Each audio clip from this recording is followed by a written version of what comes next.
Ah, Pikmin. A classic from my childhood.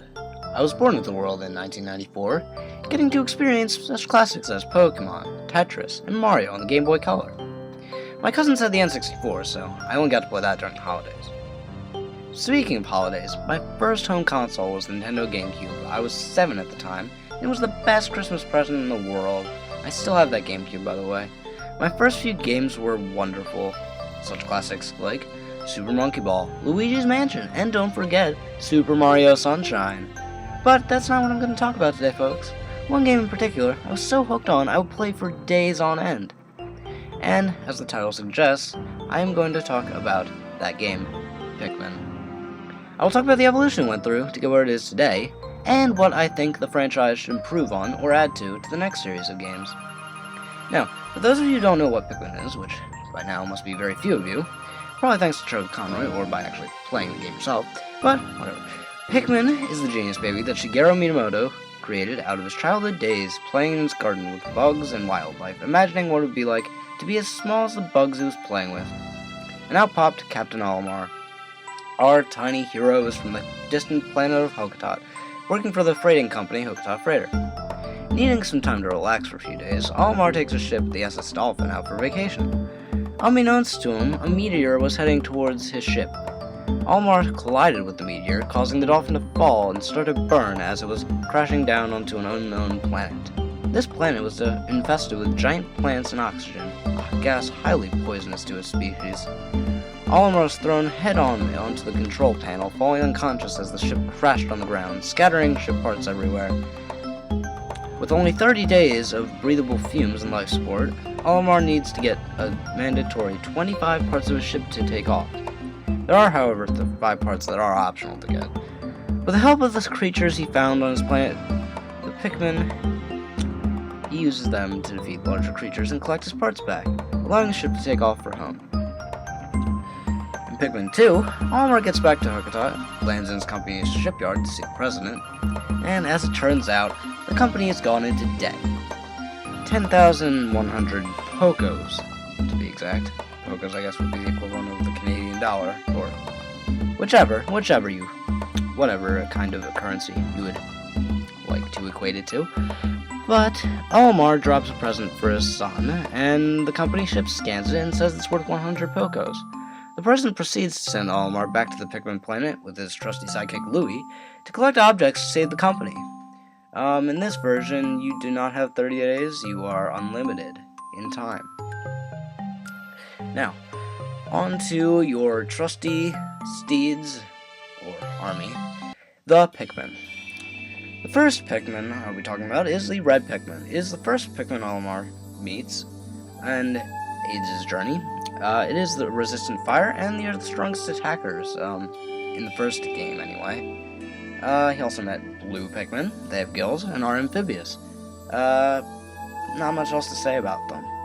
Yellow Pikmin, they did get quite a couple of changes in the game series. They've always had large ears and are always lighter than the first two, red or blue, allowing them to be thrown much higher than the others. In fact, in the first game, they could use bomb rocks to blow up metal walls. However, it was taken out of the second game, replaced by an immunity to electricity. In the second game, they introduced Purple Pikmin, the sumo wrestlers of the Pikmin planet. These heavyweights can cause larger enemies to be stunned for quite a while, allowing you to handle anything quite easily that you come across.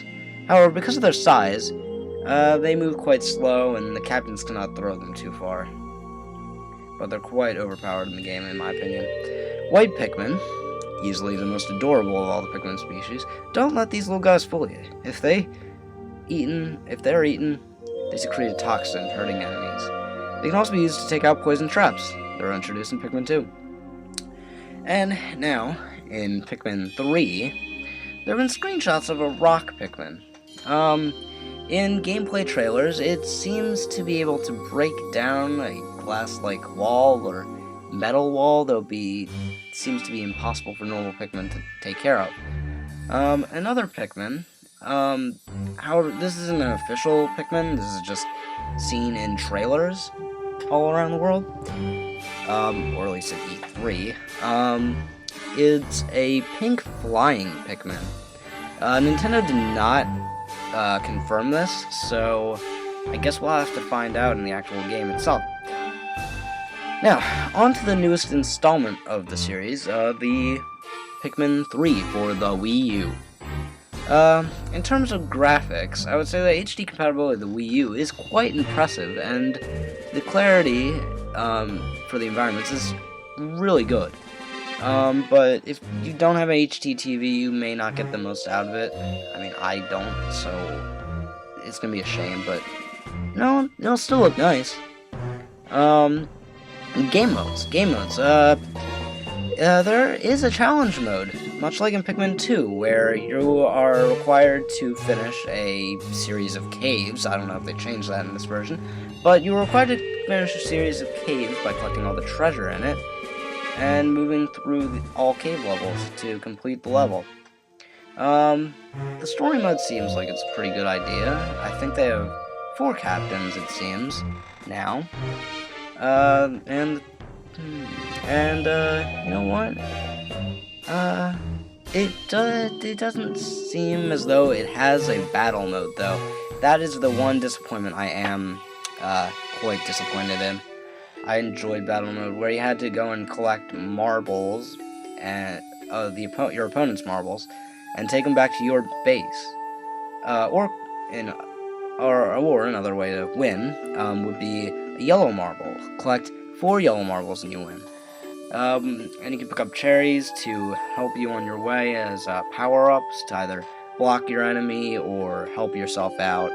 It was a fun little mode, and it doesn't seem that they added it, which is too bad. The gameplay. Now onto the gameplay. The Wii U itself can act as a controller or as a mini-map with touchscreen capabilities. Now, if you touch your finger onto the screen, it seems as though you can scroll through the mini-map, and you can keep track of where your Pikmin are. The Wii Remote Plus can also be used as a controller to throw the Pikmin. In this version, though, you can throw the Pikmin at objects directly, allowing for more intuitive ways to figure out a puzzle or to beat an enemy. I like that idea. I like that new feature. I like it. It's really good. Some cons. It's just in the terms of the Wii U, I don't know how well of a product it'll turn out. I mean, in theory, it looks amazing. I mean, the ability to switch off from the TV to the actual, system, so you don't have to interrupt someone, so someone doesn't have to interrupt you while you're playing is nice. The backwards compatibility for the Wii is always good. But, you know what? I just think it's just so foreign, and just never has been seen yet, that I don't know how it'll sell. I mean, it's just so foreign, and it just has never been done before. I'm sure it'll be wonderful. I don't have the money for it at the moment, but I plan on getting it at some point. This may cause sales to dwindle. But I mean, once people figure it out, I'm sure there won't be any problems. Something for the actual game of Pikmin 3. I don't like that there is no co-op story mode. I've been waiting for this for 2 games for 11 years for 11 years for 2 when I first played the game, I guess I didn't think of it, but I've been waiting for 8 years for a 2-player co-op story mode. I've been waiting that long. I've been waiting to play with a friend for too long. In 3rd grade, me and my friend made ideas for Pikmin 3. I mean, none of them came into fruition. We thought of like a lava Pikmin, I believe, and a bunch of different Pikmin types in different areas and new enemies. It was pretty cool. I think I'll find that and I'll actually try and make a game out of it. That'd be nice. Anyway, I'm getting on a little tangent there. I mean, why not just split the screen between one person on the TV and the other on the Wii U? I mean, other than that, it looks like a wonderful game, and I mean, I wish I had the money to buy it, but I highly recommend it. And as for the rating, I rate it 5 dying Emperor Bullblaxes out of 5. If you like my thoughts on this subject, be sure to hit that like button and subscribe. If you want to check out my gameplay channel, there's a link in the description for it. I'll be coming out with new material every week. Thanks, and have a nice day.